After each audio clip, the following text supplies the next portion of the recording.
8 taong sakripisyo itinapon sa isang gabi.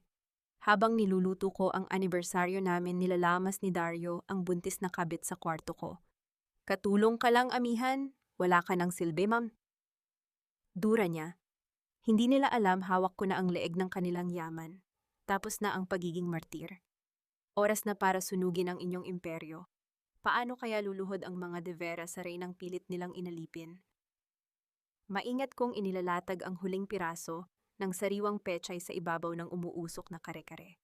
Ang bango ng giniling na mani ay humahalimuyak sa buong kusina, isang amoy na dati ay sumisimbolo sa init ng tahanan, ngunit ngayon ay tila lason na unti-unting pumapatay sa aking katinuan. 8 taon. 8 taon ko itong ginagawa para sa ika-8 anibersaryo namin ni Dario. Dario, kailan mo ba tatapusin ang pagpapanggap na yan? Mireya needs the master bedroom, masilan ang pagbubuntis niya at hindi siya pwedeng ma-stress sa maliit na kondo. Ang boses ni Doña Celestina ay nagmula sa loudspeaker ng teleponong naiwan ni Dario sa granite counter ng kusina. Ang aking kamay na may hawak na sandok ay sandaling napatigil sa ere. Ang pintig ng aking puso ay naging isang mabigat at mabilis na pagtambol sa aking dibdib, ngunit ang aking mukha ay nanatiling blanko, tila isang estatwa ng Maria Clara na matagal nang nawalan ng kaluluwa. Konting tiis na lang, ma. Sa gala night, hihilingin ko na ang annulment. Nagamit na natin ang lahat ng trust fund na iniwan ng tatay niya para mabili ang villa ni Mireya sa Forbes Park. Wala na siyang silbi.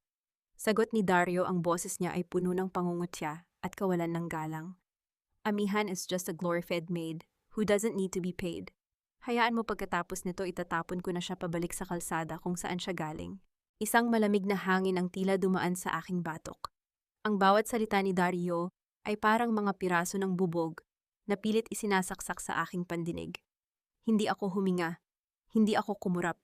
Sa loob ng 8 taon, ibinigay ko ang lahat, ang aking kabataan, ang aking karera bilang isang arkitekto, at ang bawat sentimo ng aking mana para lamang itaguyod ang bumabagsak na kumpanya ng mga De Vera.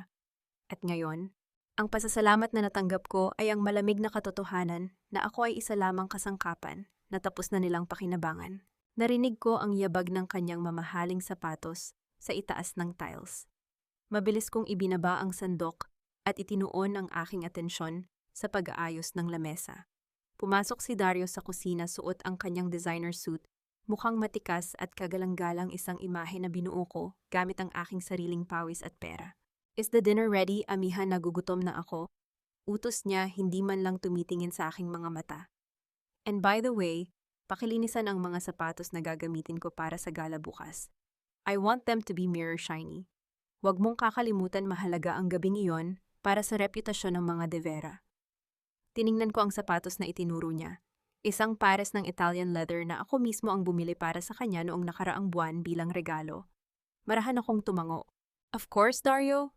I will make sure everything is spotless. Ang aking boses ay lumabas na kasing lamig ng yelo sa gitna ng disyerto. Huminto siya at lumingon sa akin, marahil ay naninibago sa tono ng aking pananalita. May problema ba? Bakit ganyan ka makatingin? Don't tell me, magsisimula ka na namang magreklamo tungkol sa pagod mo. Alam mo naman na ginagawa ko ang lahat para sa kinabukasan natin, di ba? Gaslighting. Ang paboritong laro ng mga De Vera. Sa loob ng 8 taon, naniwala ako na ang lahat ng paghihirap ko ay para sa aming dalawa. Naniwala ako na ang bawat pambabastos ni Doña Celestina ay bahagi lamang ng pagsubok sa isang asawa. Ngunit ang pag-ibig na dati ay nagbubulag-bulagan ay biglang naglaho, pinalitan ng isang matalas at rasyonal na galit. Ang amihan na martir ay namatay na sa kusinang ito, kasabay ng bawat patak ng pawis na ibinuhos ko para sa kanilang dalawa. Wala akong reklamo, Dario. In fact, I've never been this clear-headed. Sabi ko habang dahan-dahang tinatanggal ang aking apron. Eksaktong sa sandaling iyon, pumasok si Doña Celestina sa kusina, ang kanyang mukha ay puno ng disdain habang nakatingin sa akin. Amihan, bakit hindi mo pa nilalabhan ang gown na isusuot ni Mireya? I told you she's our guest of honor tomorrow. Huwag kang tatanga-tanga, baka masira mo pa ang mamahaling tela niyan. Huminga ako ng malalim. Ang bawat selula sa aking katawan ay sumisigaw ng paghihiganti, ngunit pinili kong manatiling kalmado. Ang galit na maingay ay madaling talunin, ngunit ang galit na tahimik ay nakamamatay. Don't worry, ma. Tawag ko sa kanya isang titulong hinding-hindi ko na muling babanggitin pagkatapos ng gabing ito. The gown will be perfect, just like how this family deserves. Tumalikod sila sa akin nagtatawanan habang pinag-uusapan ang kanilang mga plano para sa bukas. Hindi nila alam na ang babaeng inaakala nilang kontrolado nila ay ang mismong babaeng hahatak sa kanila pababa sa impyerno. Nang masiguro kong wala na sila sa paligid, dinala ko ang aking telepono sa pantry. Ang aking mga daliri ay hindi nanginginig nang i-dial ko ang numero ni Attorney Mateo. Mateo, this is Amihan Salcedo. Panimula ko ang aking mga mata ay nakatitig sa wedding photo namin ni Dario na nakasabit sa dingding. Isang larawan ng isang kasinungalingan. Process the documents we discussed. I want the injunction filed by 9 p.m. tomorrow. And Mateo, tell the board of directors that the majority shareholder of the Salcedo Land Holdings is finally coming home. Ibinaba ko ang tawag at kumuha ng isang baso ng tubig. Ang bawat lunok ko ay tila paglilinis sa duming iniwan ng kanilang mga salita. 8 taon silang naging linta sa aking buhay, hinihigop ang lahat ng mayroon ako. Ngunit ang mga linta ay namamatay kapag wala na silang mahigop o kapag ang kanilang biktima ay natutong lumaban gamit ang asin ng katotohanan. Bukas sa harap ng lahat ng taong hinahangaan nila sa ilalim ng mga kumukutitap na ilaw ng gala, huhubarin ko ang maskara ng kanilang kadakilaan. Pinunit nila ang aking puso, kaya sisiguraduhin kong pupunitin ko ang kanilang buong mundo. Dahan-dahan kong kinuha ang sapatos ni Dario. Inisip ko ang bawat detalye ng aking plano. Hindi ito tungkol sa selos. Hindi ito tungkol sa isang kabit na nagngangalang Mireya. Ito ay tungkol sa 8 taon ng pagnanakaw sa aking pagkatao. Ito ang huling gabi na magiging anino ako sa bahay na ito. Bukas ang araw ay sisikat para sa akin at ang mga De Vera ay matututong lumuhod sa harap ng reynang pilit nilang naging alipin. Ang sikat ng araw na tumatagos sa bintana ng aming silid ay hindi nagdala ng liwanag kundi isang malinaw na paalala ng bawat kasinungalingang kinabukasan ko sa loob ng 8 taon. Habang maingat kong itinitupi ang mga polo ni Dario, naramdaman ko ang bigat ng bawat hibla ng tela, ang telang binili ng aking pawis, ngunit isinusuot ng isang lalaking walang dangal. Ang katahimikan ng umaga ay bumasag nang bumukas ang pinto at pumasok si Doña Celestina. Suot niya ang kanyang magarbo at mabulaklak na duster, habang ang kanyang mga daliri ay puno ng mga singsing na hiyas na alam kong galing sa huling auction na pinunduhan ng aking pamilya. May dala siyang ilang piraso ng papel. Ang kanyang mukha ay bakas ang isang peking pag-aalala na matagal ko nang kinasanayan. Amihan higa ang kanyang boses ay tila pulot na may halong lason. Alam mo naman na ang De Vera Group ay dumadaan sa isang maliit na pagsubok. Di ba kailangan lang namin ng karagdagang pirma mo para sa isang loan application? Para naman ito sa ikabubuti nating lahat. Inilapag niya ang mga dokumento sa ibabaw ng kama. Mabilis kong sinuri ang mga letra. Loan application ang nakalagay sa itaas, ngunit sa ilalim ng mga technical na salita ito ay isang waiver of rights. Kapag pumirma ako rito tuluyan, nang mapupunta sa kanila ang natitirang shares ng Salcedo Land Holdings na ipinamana sa akin ni Papa. Utang na loob mo sa amin ang lahat, amihan. Pagpapatuloy ni Celestina nang makita niyang hindi ako agad kumikilos. Kami ang kumupkop sa iyo noong mamatay ang tatay mo at iniwan kanyang mag-isa sa mundo. Huwag kang maging madamot sa pamilyang nagbigay sa iyo ng pangalan. Isang mapait na ngiti ang namutawi sa aking mga labi, ngunit hindi ko ito ipinakita sa kanya.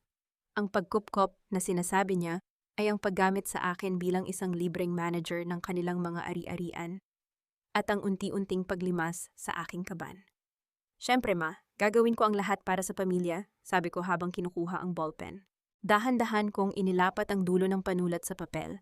Sa bawat kurba ng aking kamay, siniguro kong may maliit na pagkakaiba sa aking legal na pirma, isang teknik na itinuro sa akin ni Papa para sa mga sandaling tulad nito. Ang pormang ito ay magmumulang wasto sa mata ng isang sakim, ngunit sa harap ng korte ito ay ituturing na invalid at walang bisa. Hayan ma, sana ay makatulong ito, wika ko habang ibinibigay ang papel sa kanya. Kinuha niya ito nang may kasakiman ang kanyang mga mata, ay nagniningning sa tagumpay na akala niya ay nasa kanyang kamay na. Mabuti naman at natauhan ka na. O sige, ipaghanda mo na ako ng tsaa sa hardin. Siguraduhin mong tamang-tama ang init, ayaw ko ng malamig na tsaa. Naglakad ako patungo sa kusina. Habang inihahanda ko ang tsaa, naramdaman ko ang isang kakaibang lakas. Hindi na ako ang amihan na nanginginig sa takot kapag nasisigawan. Bawat galaw ko ay may layunin. Nang iabot ko ang tasa kay Celestina sa hardin, hindi ako yumuko.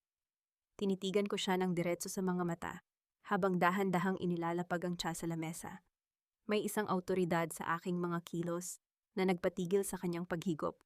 Ang kanyang kamay ay bahagyang nanginig, isang senyales na nararamdaman niya ang pagbabago sa hangin. Nang makabalik ako sa loob, dumiretso ako sa storage room sa dulo ng pasilyo.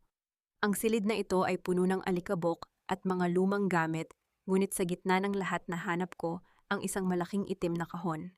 Doon nakatago ang aking wedding dress. Inilabas ko ang puting gown. Ang telang satin ay tila kumikinang pa rin sa kabila ng dilim. Habang hinahawakan ko ang lining ng palda, naalala ko ang huling bilin ng sekretarya ni Papa bago siya pumanaw.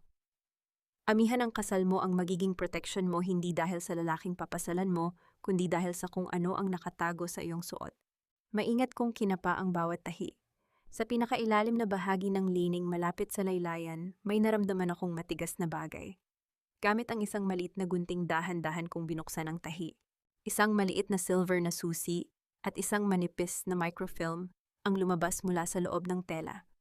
Ang susi ay may tatak ng isang lumang bangko sa Switzerland na matagal nang hindi nababanggit ni Dario. Ang aking puso ay mabilis na tumibok. Hindi ako iniwan ni Papa na walang laban. Ang wedding dress na ito, na simbolo ng aking pagkaalipin sa loob ng 8 taon, ang siya palang magiging susi sa aking kalayaan. Bigla akong napatigil nang makarinig ng mabibigat na yabag mula sa labas ng pinto.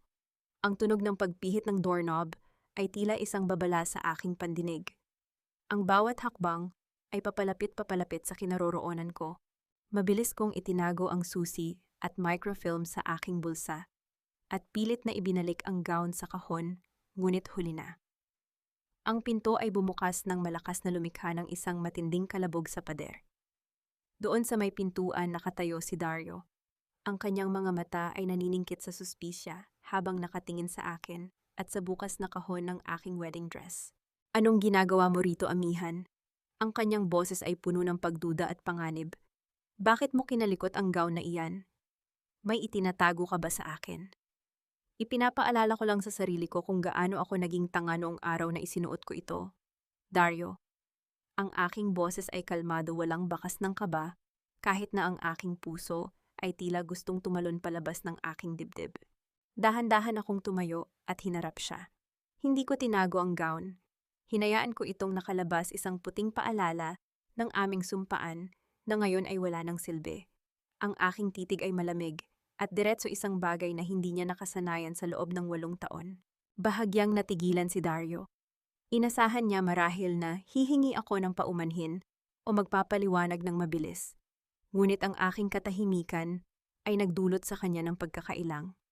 Space-consuming na ang basurang ito sa storage room. Balak ko na itong i-donate o itapon gaya ng plano mong gawin sa akin. Dagdag ko pa bago ako lumakad lampas sa kanya. Huwag mong subukan ang pasensya ko, amihan. Marami akong iniisip. Ang kanyang pahabol na boses ay puno ng kayabangan, ngunit hindi ko na siya nilingon. Isang oras pagkatapos ng tagpong iyon, narito ako sa isang tagong coffee shop sa labas ng lungsod. Ang bawat dekorasyon sa paligid, mula sa madilim na kahoy ng mga mesa hanggang sa malalambot na upuan, ay nagbibigay ng pakiramdam ng seguridad.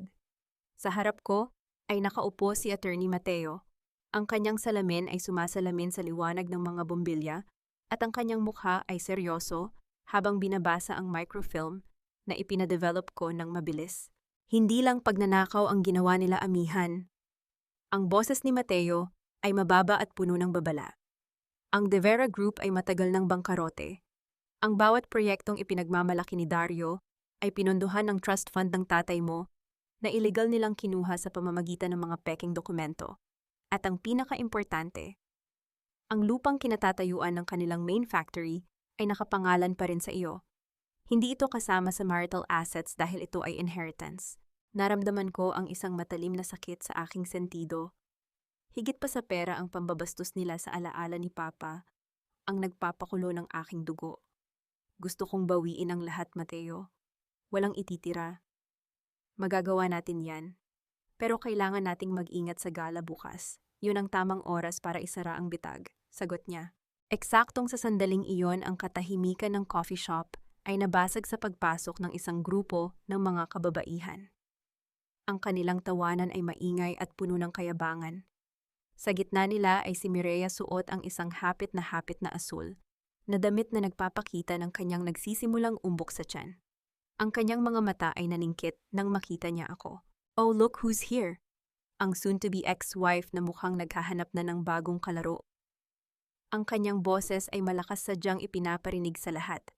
Lumapit siya sa aming mesa, ang amoy ng kanyang matapang na pabango ay tila sumasakal sa hangin. Amihan, bakit ka nandito? Hindi ba dapat ay nasa bahay ka at naglalaban ng sapatos ni Dario? Hindi ako tumayo. Hindi ko rin hinayaan na makita niya ang anumang emosyon sa aking mukha. Tumingin ako kay Mateo, pagkatapos ay muli kay Mireya. Be careful with your stress, Mireya. Sabi mo masela ng pagbubuntis mo.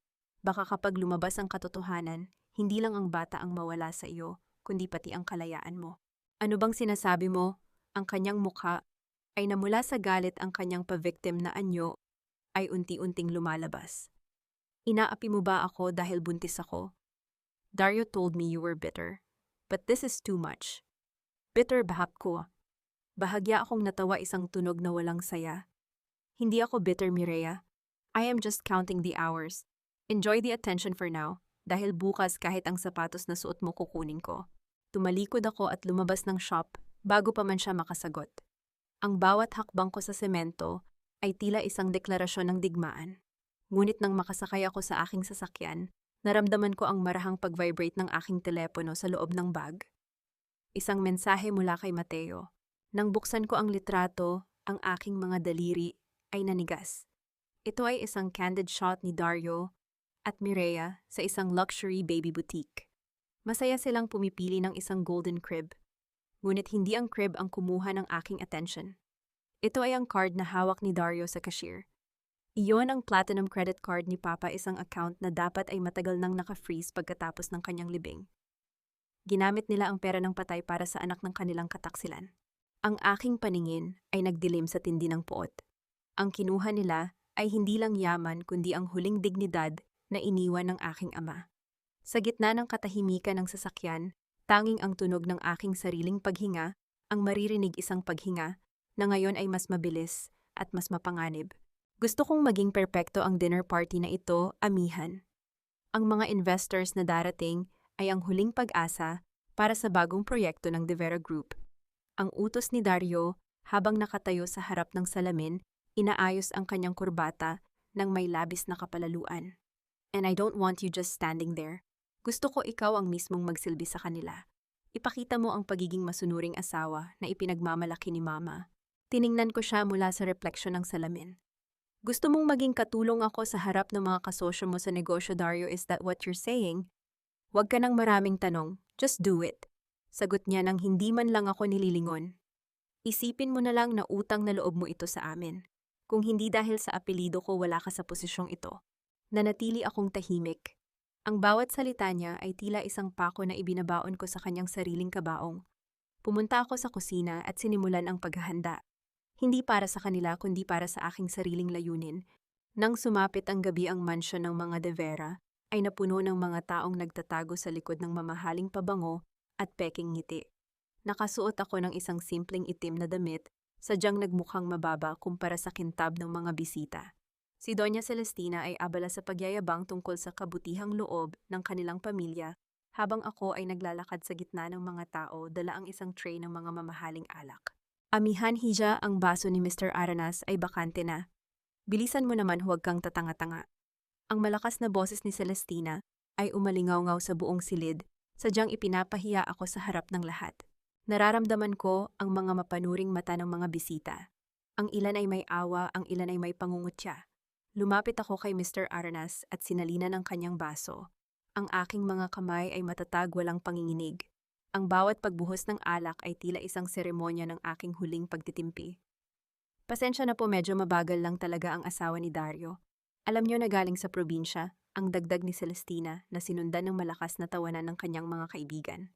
Ngumiti ako ng bahagya, isang ngiting hindi umaabot sa aking mga mata. Ang pagtitimpi ay hindi kabagalan, ma. Ito ay paghahanda para sa tamang pagkakataon, bulong ko sa aking sarili habang tumatalikod. Habang ang lahat ay abala sa pagkain, napansin kong lumabas si Dario at ang isang matandang investor sa veranda. Agad akong kumuha ng isa pang tray at dumaan sa gilid ng kurtina.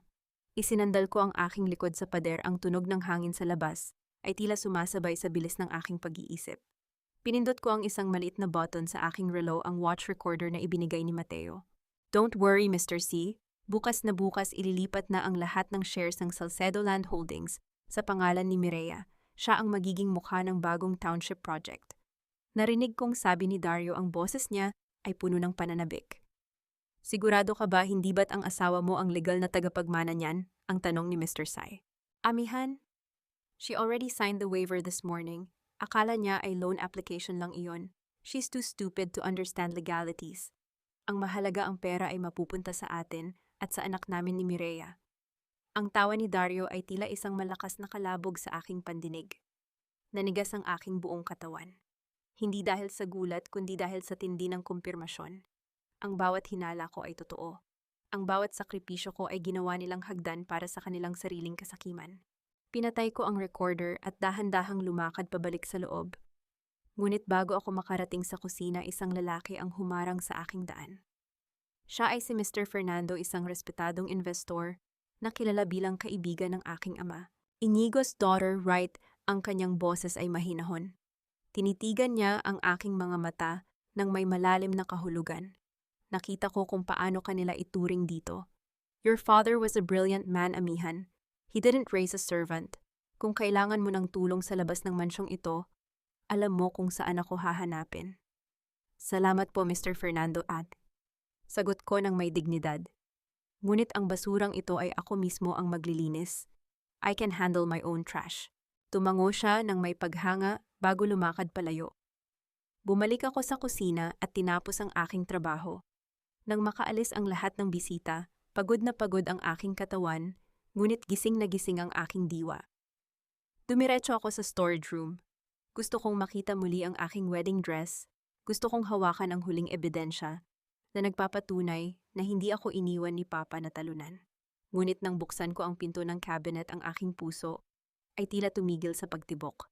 Ang cabinet ay bukas. Ang itim na kahon ay nasa sahig, sira-sira. Ang hanger na dapat ay kinaroroonan ng aking puting gown ay bakante na. Ang tanging natira ay ang amoy ng matapang na pabango ni Doña Celestina na humahalimuyak sa loob ng silid. Ninakaw nila ang aking wedding dress. Ang huling piraso ng aking alaala, ang huling proteksyon na iniwan ni Papa ay kinuha nila ng walang pasabi. Ang aking mga kamao ay nag-igting. Ang katahimikan ng storage room ay napuno ng aking mabigat na paghinga.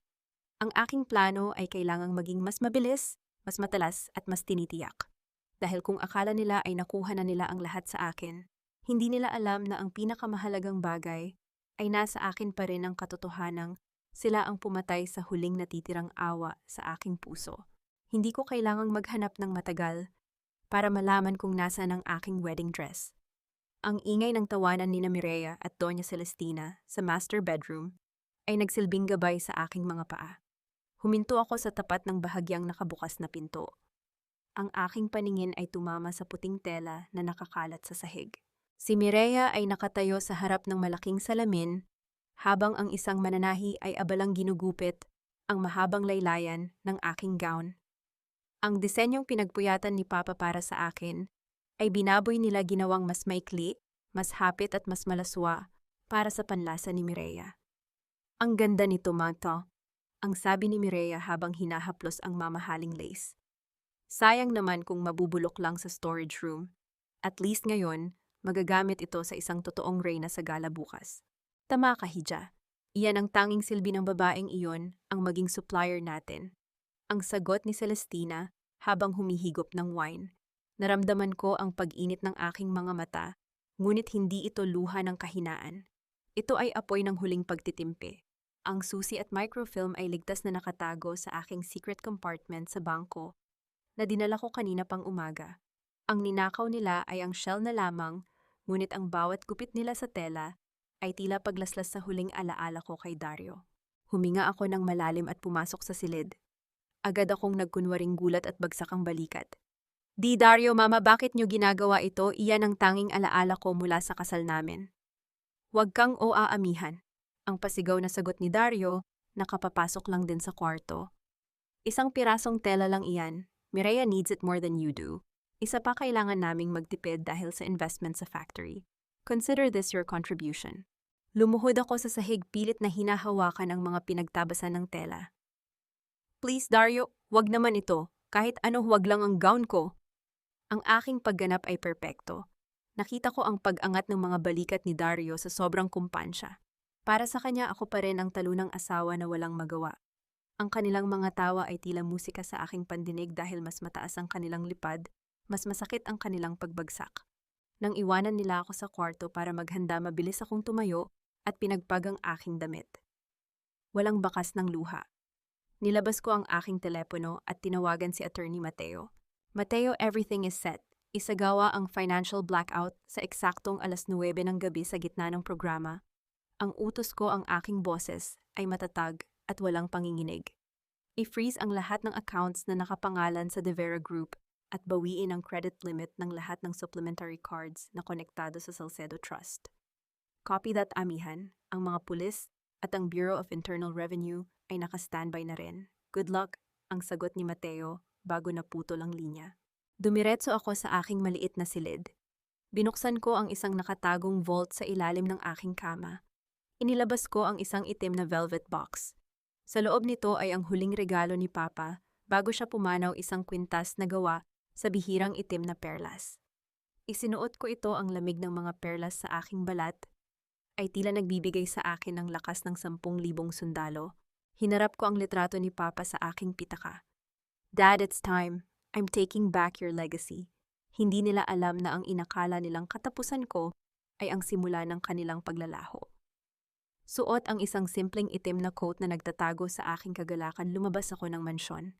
Ngunit habang naglalakad ako patungo sa aking sasakyan, isang itim na SUV ang biglang humarang sa aking daan.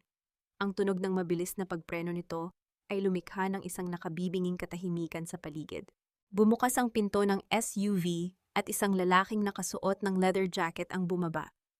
Mabilis niyang kinuha ang isang bagay mula sa kanyang baywang.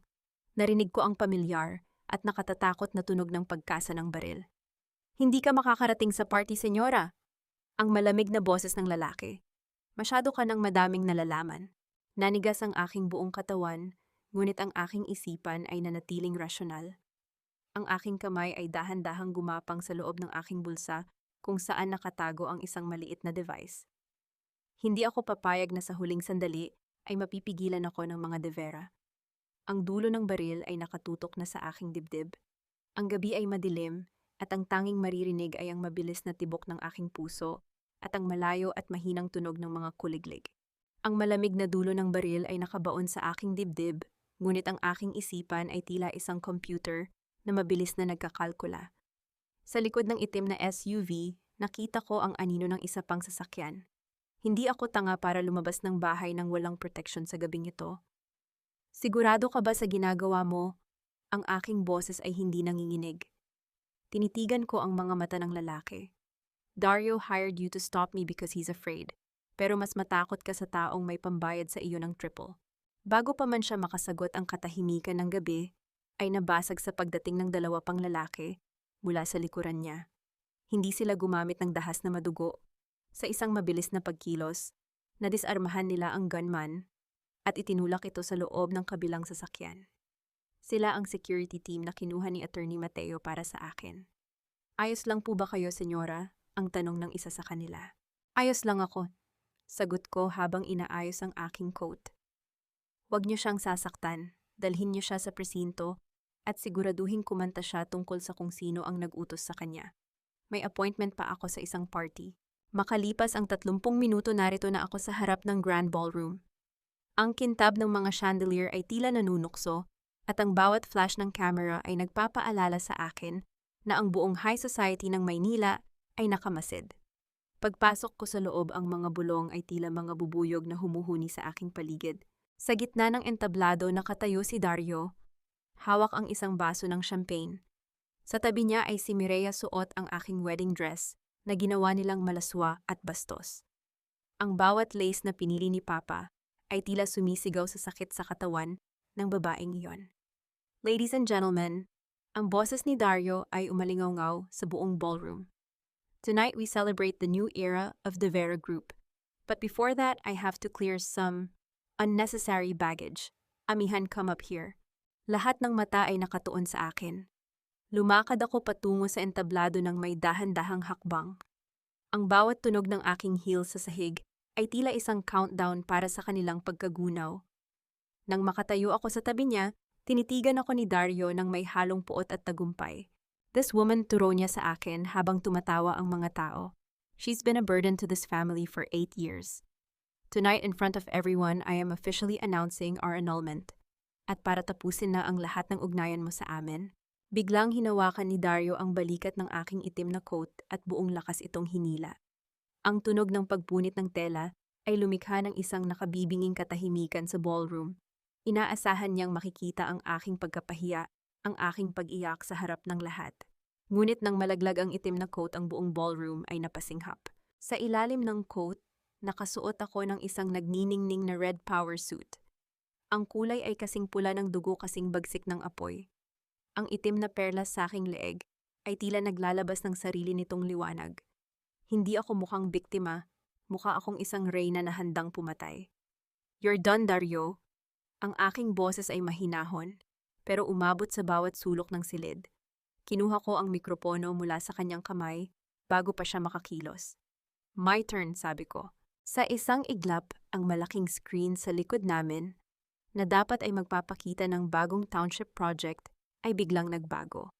Hindi mga blueprint ng gusali ang lumabas, kundi ang mga bank statement ng De Vera Group. Ang mga pulang numero na nagpapakita ng kanilang bilyon-bilyong utang ay malinaw na nakikita ng lahat ng investors. Ang De Vera Group ay matagal ng bangkarote, pahayag ko sa harap ng lahat. At ang perang ginagamit niyo para sa gabing ito ay galing sa trust fund ng tatay ko na illegal ninyong kinuha. Mateo, play the audio. Ang buong ballroom ay napuno ng boses ni Dario mula sa aking watch recorder. Amihan, she's too stupid to understand legalities. Ang mahalaga, ang pera ay mapupunta sa atin at sa anak namin ni Mireya. Ang niyang mukha ni Dario ay naging kasing puti ng papel. Si Doña Celestina na nakaupo sa harap ay napatayo habang nanginginig ang mga kamay. Ngunit hindi pa ako tapos. And speaking of the baby, tiningnan ko si Mireya na ngayon ay pilit na nagtatago sa likod ni Dario. I have the DNA results of the paternity test your doctor tried to hide. Dario, hindi ikaw ang ama. Ang bata ay anak ni Mr. Arnas, ang investor na kasabot niyo sa pagnanakaw. Isang malakas na ingay ng pagkabigla ang nagmula sa mga bisita. Ang tunog ng pagbagsak ng baso ni Dario sa sahig ay lumikha ng isang matinding kalabog. Sa sandaling iyon, ang pintuan ng ballroom ay bumukas at pumasok ang isang grupo ng mga lalaking nakauniforme. Dario De Vera at Celestina De Vera, ang sabi ng hepe ng pulis habang lumalapit sa entablado. You are under arrest for estafa, embezzlement, and attempted murder. No, this is a lie, amihan, you bitch, sigaw ni Celestina, habang pilit siyang kinakaladkad ng mga pulis. Ang kanyang mamahaling alahas ay isa-isang nalalaglag sa sahig tila mga basura. Tumingin ako kay Dario, na ngayon ay nakaposas na. Ang kanyang mga mata ay puno ng takot at pagsisisi. Lumapit ako sa kanya at bumulong sa kanyang tenga sapat lang para siya lang ang makarinig. Hindi ako ang nawalan ng silbi, Dario. Ikaw ang nawalan ng lahat. Ang lupang kinatatayuan ng factory nyo, I already signed the eviction notice. Starting tomorrow, you are nothing. Naglakad ako pababa ng entablado habang ang mga kamera ay patuloy sa pag-flash. Hindi ko nilingon ang pagsusumamo ni Mireya, na ngayon ay umiiyak sa sahig habang hinahawakan ang punit-punit na wedding dress. Ang telang iyon ay hindi na mahalaga sa akin. Ang mahalaga ay ang bawat hibla ng aking dignidad na nabawi ko na. Sa labas ng ballroom, sinalubong ako ni Attorney Mateo. Ang hangin ng gabi ay sariwa at malinis. Is it over, tanong niya. Tiningnan ko ang malayo kung saan ang mga ilaw ng lungsod ay tila nagdiriwang para sa akin. No, Mateo, this is just the beginning. The Salcedo name is finally clean. Ang katahimikan sa loob ng mansyon ng mga De Vera ay nakabibingi isang malayo at malamig na bersyon ng ingay at gulo sa ballroom kagabi. Habang naglalakad ako sa pasilyo, ang tunog ng aking bawat hakbang sa marmol na sahig ay tila isang martilyo na nagpapaguho sa bawat sulok ng bahay na ito. Wala na ang mga utos ni Doña Celestina. Wala na ang mga pangungutya ni Dario. Ang mga katulong na dati ay hindi ako binabati, ay nakayuko na ngayon, ang kanilang mga mata ay puno ng takot at paggalang. Sa loob ng master bedroom, nakita ko si Doña Celestina. Hindi na siya ang reyna na nakaupo sa kanyang trono ng kasinungalingan. Nakahiga siya sa kama, ang kalahati ng kanyang mukha ay bahagyang nakalaylay dahil sa stroke na inabot niya pagkatapos ng aresto. Pansamantala siyang pinayagang manatili rito sa ilalim ng hospital arrest dahil sa kanyang kondisyon. Aamihan. Ang kanyang boses ay garalgal at mahirap intindihin. Ang kanyang kamay na nanginginig ay pilit na umaabot sa akin. Utang na loob, ang pamilya, huwag mong bawiin ang lahat. Tumayo ako sa paanan ng kanyang kama. Ang aking mga kamay ay nasa loob ng bulsa ng aking puting blazer. Tinitigan ko siya ng walang bakas ng galit, tanging isang malalim at rasyonal na pagtanggap sa katotohanan. Utang na loob, ma.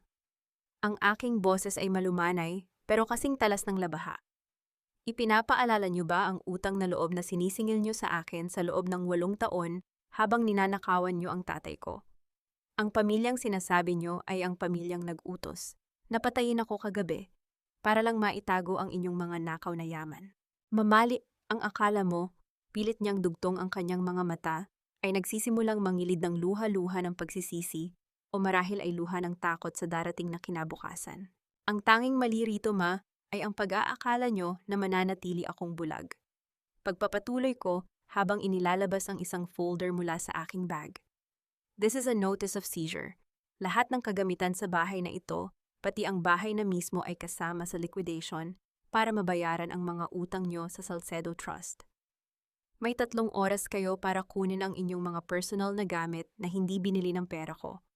Pagkatapos noon, ang mga pinto ay susian na.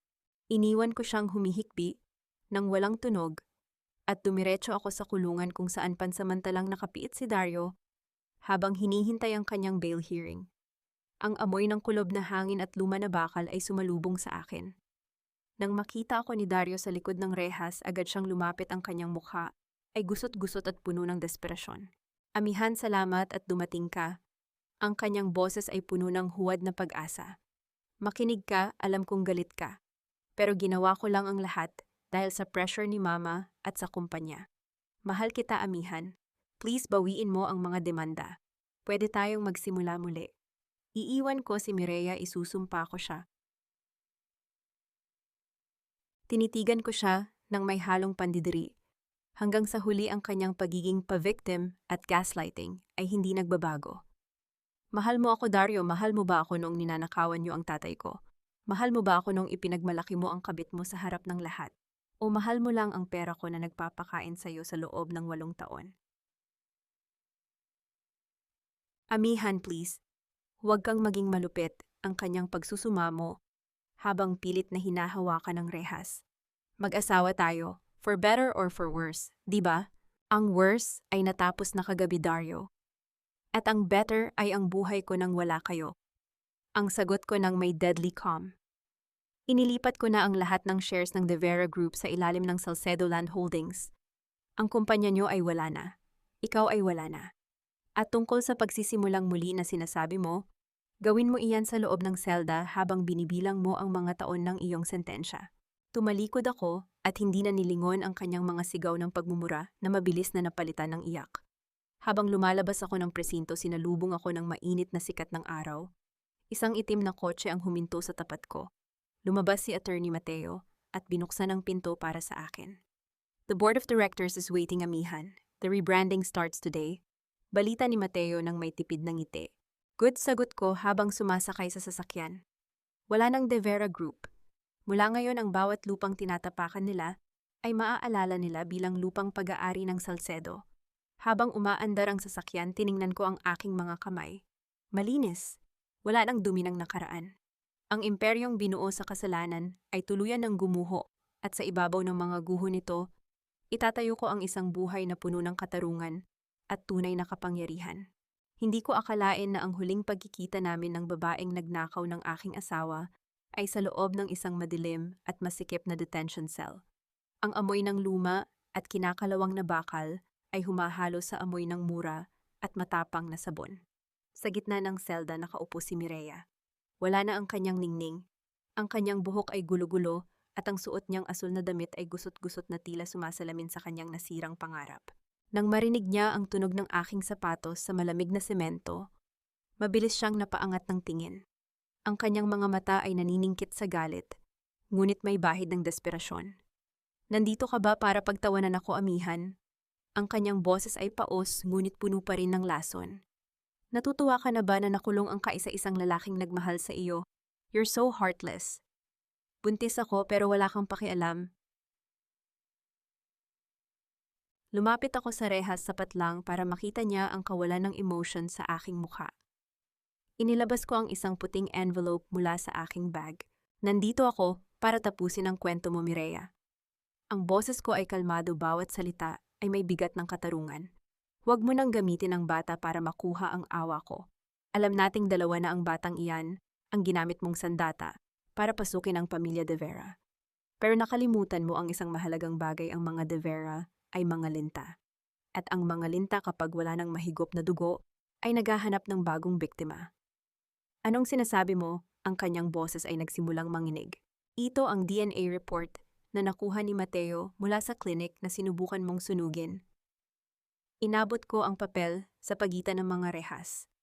Dario was a fool to believe you, pero mas tanga ka para isipin na hindi ko malalaman ang totoo. Ang bata ay hindi kay Dario. Ito ay anak ni Mr. Aranas, ang investor na naging kasabot mo para lokohin ang asawa ko. Napaupo si Mireya sa malamig na sahig. Ang tunog ng kanyang marahas na paghinga ay tila isang hayop na nasusukol sa kanto. Hindi totoo iyan. Mahal ako ni Dario, siya ang ama. Mahal ka ni Dario dahil akala niya ay ikaw ang magliligtas sa kanya mula sa kahirapan gamit ang koneksyon mo kay Aranas. Pagpapatuloy ko. But here's the best part, Mireya. Noong malaman ni Mr. Aranas na nahuli na ang mga De Vera, agad siyang tumakas patungong Singapore kagabi. Iniwan ka niya. Wala siyang iniwan kahit isang sentimo para sa iyo o sa batang dinadala mo. You were just a pawn to him, just like how you used Dario. Isang malakas na tili ng galit at sakit ang kumawala sa bibig ni Mireya. Ang kanyang mga kamay ay pilit na umaabot sa akin sa pagitan ng mga rehas, ngunit mabilis akong humakbang paatras. Ang tunog ng kanyang mga kuko na kumakalos sa bakal ay lumikha ng isang nakapaninimulang ingay sa loob ng selda. You batch, sinira mo ang buhay ko. Magbabayad ka, amihan, isinusumpa kita. Sigaw niya habang humihikbi ng malakas. Ang kanyang pa-victim na anyo ay tuluyan ng gumuho at pinalitan ng isang halimaw na talunan. Hindi ko sinira ang buhay mo, Mireya. Ikaw ang gumawa niya nung pinili mong itayo ang kaligayahan mo sa ibabaw ng luha ng ibang tao. Ang huling sabi ko bago ako tumalikod. Enjoy your stay here. Ang mga kaso ng falsification of documents at conspiracy to commit embezzlement ay hindi madali. You wanted a royal life, right? Well, this is your new kingdom. Naglakad ako palabas ng pasilyo. Ang tunog ng bakal na pinto na nagsasara sa likuran ko ay tila isang huling tuldok sa kabanatang iyon ng aking buhay. Ang hangin sa labas ng presinto ay masarap lang, hapin, malinis, malaya, at walang halong kasinungalingan. Sinalubong ako ni Mateo sa labas, nakasandal siya sa kanyang sasakyan habang tinitingnan ang kanyang relo. Is it done? It's done, Mateo. Mireya is no longer a threat.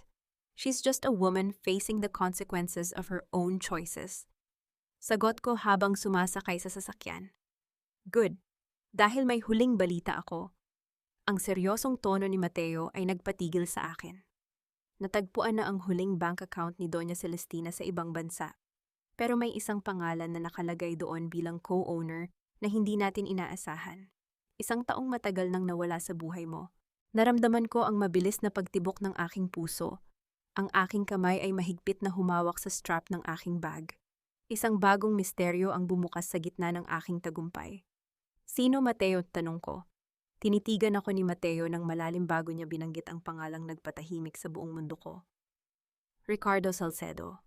Ang pangalang binigkas ni Mateo ay tila isang malakas na sampal ng realidad na nagpatigil sa ikot ng aking mundo. Ricardo. Ang paboritong pinsan ni Papa. Ang taong itinuring kong pangalawang ama at ang huling taong nakita kong kasama ni Papa bago ang trahedya sa kalsada 10 taon na ang nakalilipas. Ang akala ko ay matagal na siyang pumanaw sa isang aksidente sa ibang bansa. Hindi maaari, Mateo. Ang aking boses ay bahagyang nanginig ang unang pagkakataon na nakaramdam ako ng bitak sa aking malamig na depensa. Patay na si Tito Ricardo. Iyon ang sabi sa amin ni Doña Celestina noon. Iyon ang dahilan kung bakit nakuha nila ang pamamahala sa mga ari-arian dahil wala nang ibang Salcedo na natira. Iyon ang gusto nilang paniwalaan mo, amihan. Seryosong sagot ni Mateo habang mabilis na pinapaandar ang sasakyan patungo sa isang lumang bahagi ng Makati. Pero ang mga dokumentong nakuha ko sa Switzerland ay hindi nagsisinungaling. Aktibo ang account at bawat buwan may malalaking halaga na inililipat mula sa trust fund mo patungo sa isang private account sa ilalim ng pangalan niya. Ang bawat salita ni Mateo ay tila isang piraso ng puzzle na unti-unting nabubuo sa aking isipan. Ang kabaitan ni Celestina sa simula, ang pagpupumilit nilang ipakasal ako kay Dario, at ang unti-unting pagkawala ng mga taong malapit kay Papa, lahat ng iyon ay bahagi ng isang mas malaking plano. Hindi lang palalinta ang mga De Vera. Sila ay mga tau-tauhan lamang ng isang ahas na nagmula sa sarili naming dugo. Huminto ang sasakyan sa harap ng isang luma at abandonadong warehouse na pag-aari ng pamilya Salcedo. Ang kalawang sa malaking tarangkahan ay tila sumisigaw sa kapabayaan. Bumaba kami ni Mateo, ang tunog ng aming mga hakbang sa tuyong dahon ay lumilikha ng isang mapanganib na ritmo sa katahimikan ng gabi. Bakit tayo nandito? Tanong ko habang kinukuha ang aking maliit na flashlight. Dahil dito nakarehistro ang address ng huling transaksyon ni Ricardo, sagot niya. Amihan, kailangan mong maging handa. Kung totoo ang hinala ko, hindi lang pera ang ninakaw nila. Maingat naming binuksan ang maliit na pinto sa gilid. Ang amoy ng alikabok at lumang papel ay sumalubong sa amin. Gamit ang liwanag ng flashlight, tiningnan ko ang paligid. Ang mga lumang blueprint ng mga gusali ni Papa ay nakakalat sa sahig, tila mga basurang walang halaga. Ngunit sa dulo ng silid may isang maliit na opisina na tila bagong linis. Pumasok ako sa loob. Sa ibabaw ng lamesa nakita ko ang isang pamilyar na bagay. Isang gintong fountain pen, ang pen na laging gamit ni Papa. At sa tabi nito isang litrato naming dalawa ni Papa noong bata pa ako. Ang salamin ng frame ay malinis, tila may nagpupunas nito araw-araw. Naramdaman ko ang pagtindig ng aking mga balahibo. Ang pakiramdam na may nakamasid sa akin mula sa dilim ay naging mas matindi. Mateo, hindi ito abandonado. May nakatira dito. Tama ka, amihan. Ang isang boses mula sa madilim na sulok ng silid ay nagpatigil sa aking paghinga. Isang lalaki ang lumabas mula sa anino. Kahit na matanda na siya at puno ng kulubot ang muka, hindi ko makakalimutan ang mga matang iyon. Ang mga matang katulad ng kay Papa. Si Tito Ricardo. Titos, ang aking boses ay halos pabulong na. Buhay ka. Buhay ako, Hija. At mas mayaman kaysa sa inaakala mo. Ang kanyang boses ay walang bakas ng pagmamahal. Tanging isang malamig na ambisyon ang maririnig. Salamat sa mga De Vera na itago ko ang aking sarili habang unti-unti nating kinukuha ang nararapat sa akin. Ang tatay mo, masyado siyang malambot. Hindi niya kayang gawin ang mga kailangang gawin para mapalaki ang imperyong ito. Ikaw, ang aking mga kamao ay nag-igting hanggang sa bumaon ang aking mga kuko sa aking palad. Ikaw ang utak ng lahat. Ikaw ang nagturo sa mga De Vera kung paano ako ubusin. Sila ay mga kasangkapan lang, amihan. Parang ikaw, no, tumawa siya ng mahina, isang tunog na kasing talas ng kuko sa pisara. Akala ko ay mananatili kang sunod-sunuran kay Dario habang buhay. Pero nagulat ako nang sirain mo sila sa gala. Masyado ka palang matalino para sa sarili mong ikabubuti. Bakit dito pamilya tayo? Ang sigaw ko ay umalingaw-ngaw sa buong warehouse. Pamilya, ang pamilya ay para sa mga mahihina. Lumapit siya sa akin, ang amoy ng mamahaling tabako ay sumulasok sa aking ilong. Dahil sa ginawa mo sa mga De Vera, naging komplikado ang lahat. Ngayong alam mo na ang totoo, may dalawa kang pagpipilian. Ibibigay mo sa akin ang access sa Salcedo Land Holdings ng kusa o mawawala ka na rin sa mundong ito gaya ng iyong ama. Nanlamig ang aking buong katawan nang makita ko ang mga tauhan ni Ricardo na lumabas mula sa dilim. Lahat sila ay may hawak na matitigas na bagay at ang iba ay may nakasukbit sa baywang.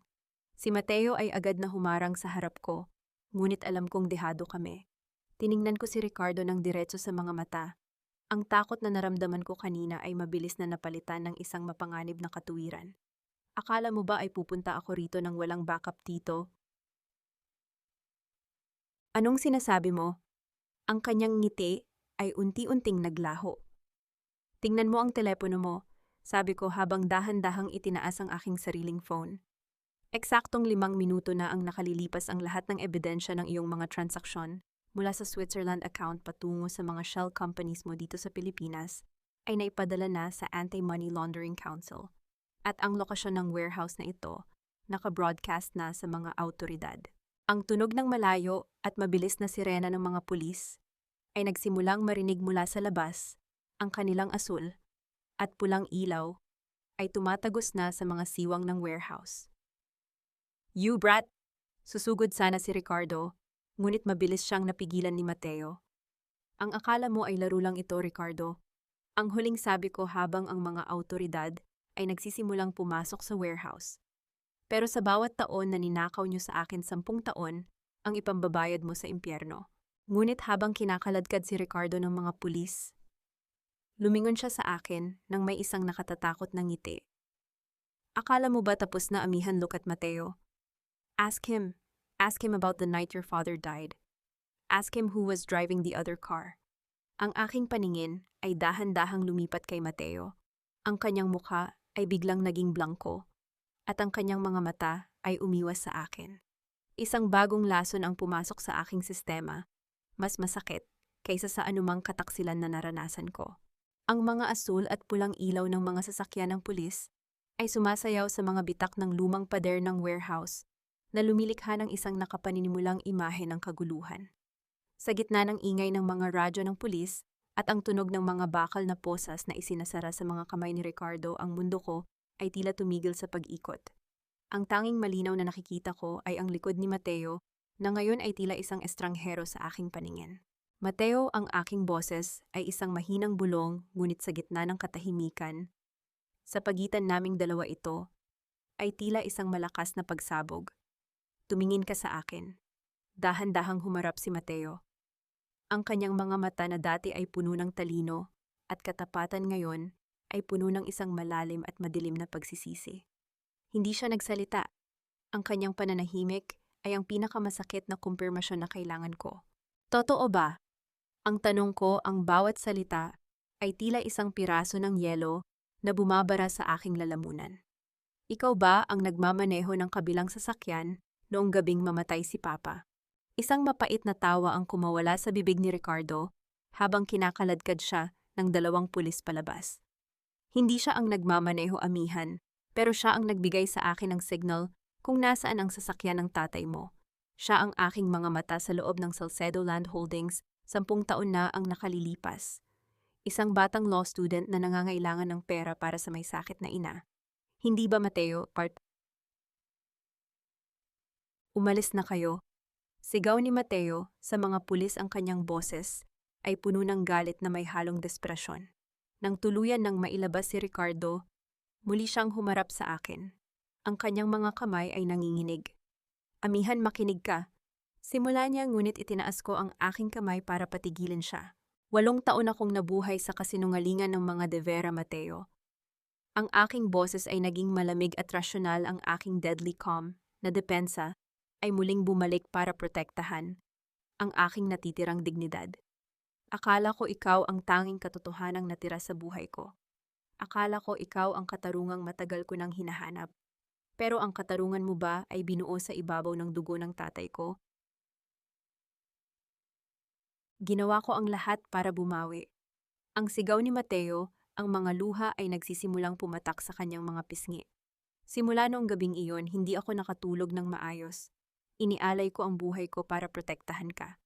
Pumasok ako sa buhay mo hindi para saktan ka, kundi para siguraduhin na makuha mo ang lahat ng ninakaw nila. I spent 10 years building the case against Ricardo and the De Veras. Ang lahat ng tulong ko sa'yo, totoo lahat iyon. Pero ang simula ay isang pagtataksil. Tugon ko habang dahan-dahang lumalapit sa kanya. Tinitigan ko ang kanyang mga mata nang walang kurap. "Ang bawat dokumentong ibinigay mo, ang bawat gabing nagpuyat tayo para sa kasong ito, Ginawa mo ba iyon dahil sa katarungan o dahil sa sarili mong konsensya? Is it about me or is it about your own salvation? Hindi siya nakasagot. Napayuko siya, ang kanyang mga balikat ay nayayanig sa tahimik na paghikbi.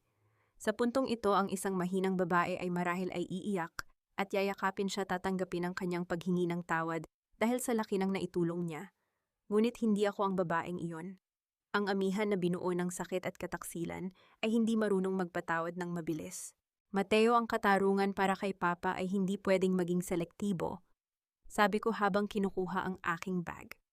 Ricardo is behind bars. Ang mga De Vera ay wala na. Pero ang katotohanan tungkol sa iyo, iyan ang huling piraso ng dumi na kailangang linisin. Anong gagawin mo? Tanong niya ng may takot. Ibibigay ko ang lahat ng ebidensya ng pagkakasangkot mo 10 taon na ang nakalilipas sa mga awtoridad. Ang aking sagot ay walang pag-aalinlangan. Hindi ko itatago ang krimen mo dahil lang tinulungan mo ako. Ang tunay na katarungan ay walang pinapanigan kahit ang taong itinuring kong huling kakampi. Amihan, please, huwag kang mag-alala. Pagpapatuloy ko, ang aking boses ay patag at walang galit. Magpapadala ako ng pinakamagaling na abogado para sa iyo.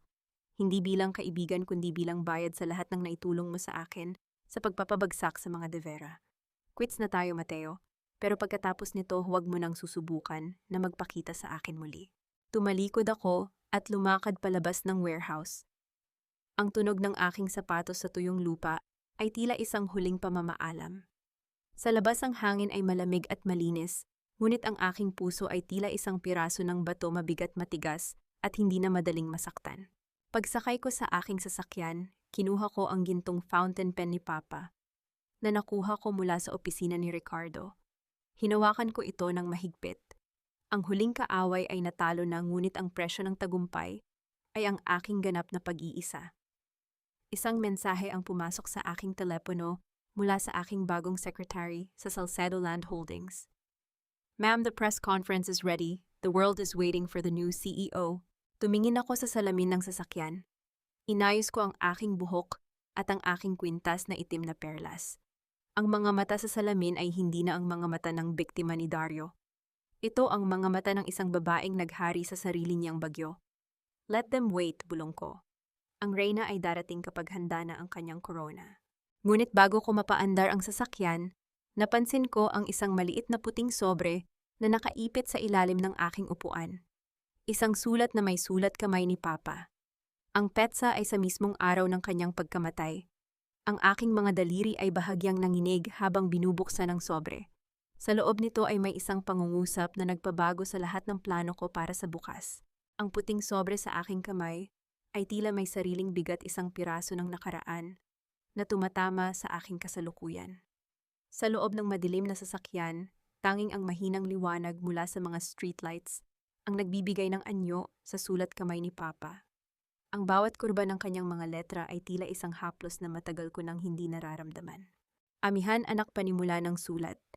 Kung binabasa mo ito, ibig sabihin ay dumating na ang araw na kinatatakutan ko. Alam kong napapaligiran ako ng mga lobo. Alam kong kahit ang sarili nating dugo ay nananalangin sa aking pagbagsak. Huwag kang iiyak dahil ang luha ay para lamang sa mga taong walang plano. Iniwan ko ang lahat ng kailangan mo sa iyong wedding dress, hindi bilang simbolo ng iyong pagpapakasal, kundi bilang iyong baluti. Gamitin mo ang bawat hibla nito para bawiin ang ating dangal. Tandaan mo, ang tunay na yaman ng isang Salcedo ay hindi ang ginto, kundi ang katuwiran na kasing itim at kasing tatag ng perlas.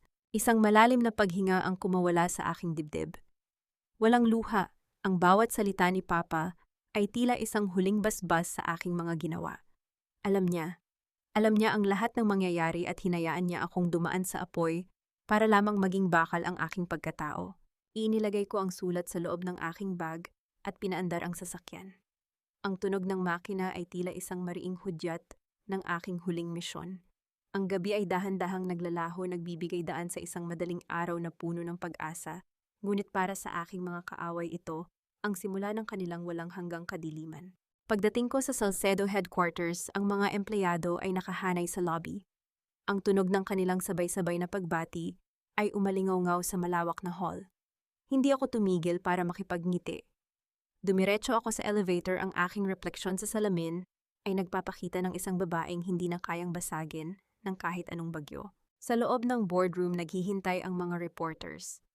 Ang bawat flash ng camera ay tila mga kidlat na nagbabadya ng isang malakas na pag-ulan. Umupo ako sa gitna sa mismong upuan na dati ay kinaroroonan ni Papa. Miss Salcedo, ano ang balak niyo sa mga ari-arian ng mga De Vera? Tanong ng isang journalist. Ang kanyang boses ay puno ng pananabik para sa isang bagong headline. The De Vera Group is dead. Ang aking boses ay kalmado, bawat salita ay may autoridad na hindi mapapasubalian. Starting today, all their assets including the mansion and the main factories are officially absorbed by Salcedo Land Holdings. But we are not keeping them for profit. Isang bulong-bulungan ang bumalot sa silid. Ang tunog ng mga mabilis na pagtipa sa laptop ay sumabay sa kuryosidad ng lahat.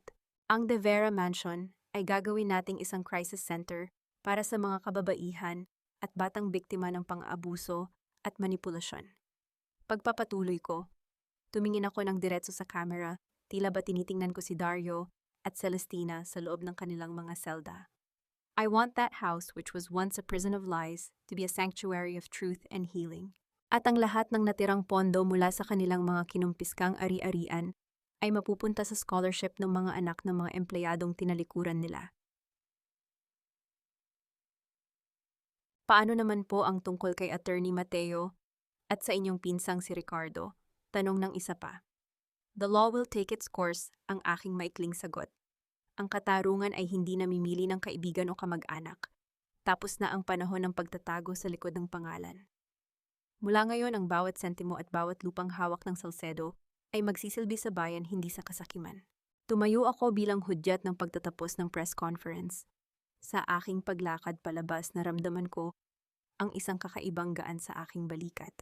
Ang bawat hakbang ko sa makinis na tiles ay tila pagtatapos ng isang mahabang marathon. Sa labas ng building, sinalubong ako ng isang matandang babae.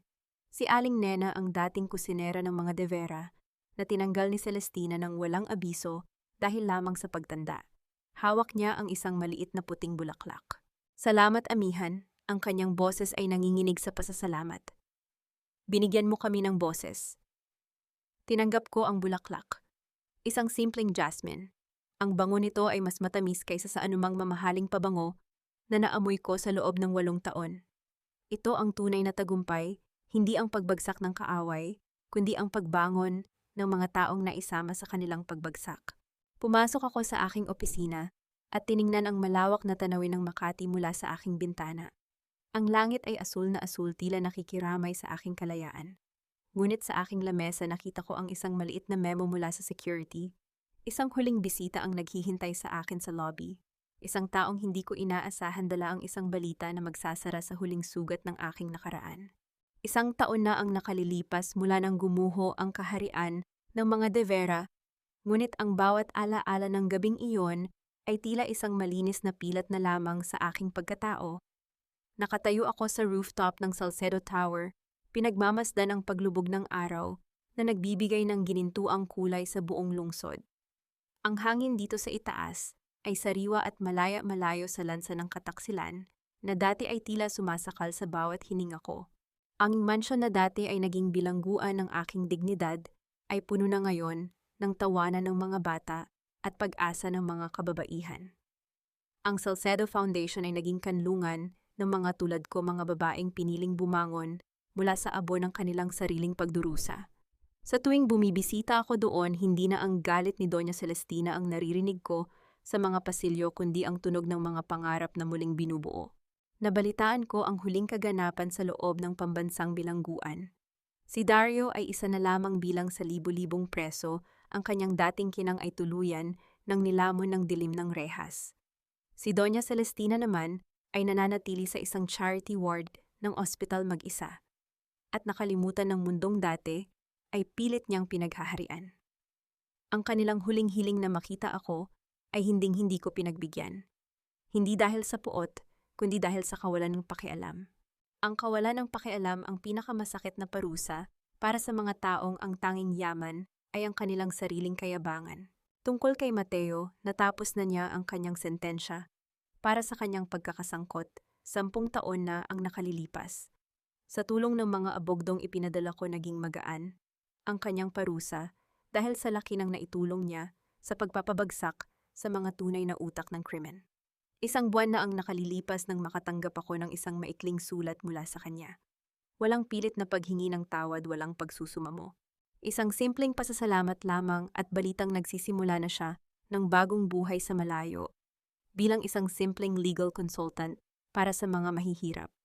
Hindi ko siya sinagot, ngunit ipinagdasal ko ang kanyang kapayapaan. Pinatawad ko na siya hindi dahil karapat-dapat siya, kundi dahil karapat-dapat ang puso ko sa katahimikan. Ang bisitang naghihintay sa akin sa lobby noong nakaraang buwan ay ang anak ni Mr. Fernando. Dala niya ang huling piraso ng mana ni Papa na matagal na itinago ng kanyang ama para sa tamang panahon, isang maliit na kahon na naglalaman ng mga luma, ngunit mahahalagang titulo ng lupa sa probinsya. Ang mga lupang ito ang gagawin kong sentro ng agrikultura para sa mga pamilyang nangangailangan. Ang legacy ni Papa ay hindi na lamang mga gusaling gawa sa semento, kundi mga buhay na patuloy na uunlad. Hinawakan ko ang aking kwintas na itim na perlas. Sa bawat haplos ko dito, naaalala ko ang mga salita ni Papa sa kanyang huling testamento. Ang katuwiran ay kasing tatag ng perlas. Hindi na ako ang amihan na naging alipin ng pag-ibig. Ako na ang amihan na nagmamay-ari ng sarili niyang tadhana. Sa huling pagkakataon, tiningnan ko ang larawan ng aking wedding dress na punit-punit sa sahig ng ballroom. Isang pirasong tela na naging mapa patungo sa aking kalayaan. Ang pag-ibig na walang dignidad ay isang bilangguan at ang katarungan ay hindi lamang tungkol sa pagpapakulong ng kaaway, kundi sa pagbawi sa iyong sariling ningning. Ang buhay ay hindi tungkol sa kung gaano ka katagal naging biktima, kundi sa kung paano ka muling babangon bilang isang nagwagi. Ngumiti ako sa huling sinag ng araw. Ang Phoenix ay tapos na sa pag-iyak. Ngayon oras na para sa kanyang walang hanggang paglipad.